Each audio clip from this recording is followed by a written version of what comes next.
ట్రాఫిక్‌ని సరిగ్గా మెయింటైన్ చేయలేరు. రోడ్లను సరిగ్గా మెయింటైన్ చేయలేరు. ఊర్లను సరిగ్గా మెయింటైన్ చేయలేరు. గందరగోళంగా వ్యవహరిస్తున్నది కర్ణాటక ప్రభుత్వం. పైగా ధరలు విపరీతంగా పెరిగిపోయినాయి. ఛార్జీలు విపరీతంగా పెరిగిపోయినాయి. పన్నులతో బాధిపడేస్తున్నారు.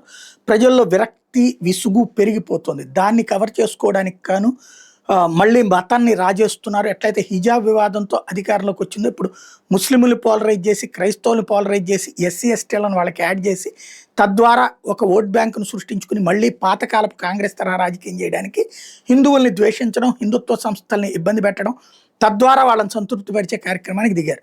ఆర్ఎస్ఎస్ మీద నిషేధం దిశగా అడుగులు వేయమన్నటువంటి ప్రియాంక ఖర్గే సూచనల మేరకు అనుకుంటా ఇప్పుడు తాజాగా కొన్ని రూల్స్ను పెట్టారు. బహిరంగ ప్రదేశాల్లో ఆర్ఎస్ఎస్ కవాతులు చేయకూడదట.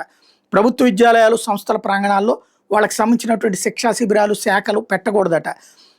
అలాగే రహదారుల మీద కవాతులు కార్యక్రమాలు నిర్వహించాలంటే ముందస్తు అనుమతి తప్పనిసరట. ముందస్తు అనుమతి తప్పనిసరి ఎవరికైనా సరే. అదే సందర్భంలో ఈ ఖాళీ స్థలాల్లో కూర్చుని కూడా వాళ్ళు కవాతులు అవి చేసుకోకూడదట. వాళ్ళకి ట్రైనింగ్ ఇవ్వకూడదంటే ఆర్ఎస్ఎస్ని నియంత్రించాలనుకుంటున్నాడు. నిషేధించడం సాధ్యం కాదు. కోర్టు కొట్టేస్తే ఇంకోటో రాష్ట్ర ప్రభుత్వం చేతిలో లేదది. కాబట్టి ఈ యదవ నాటకాలు ఆడుతున్నారనమాట. తద్వారా ముస్లింలని సంతుష్టీకరించి హిందువుల్ని వెధవల్ని చేసే క్రమం అనమాట.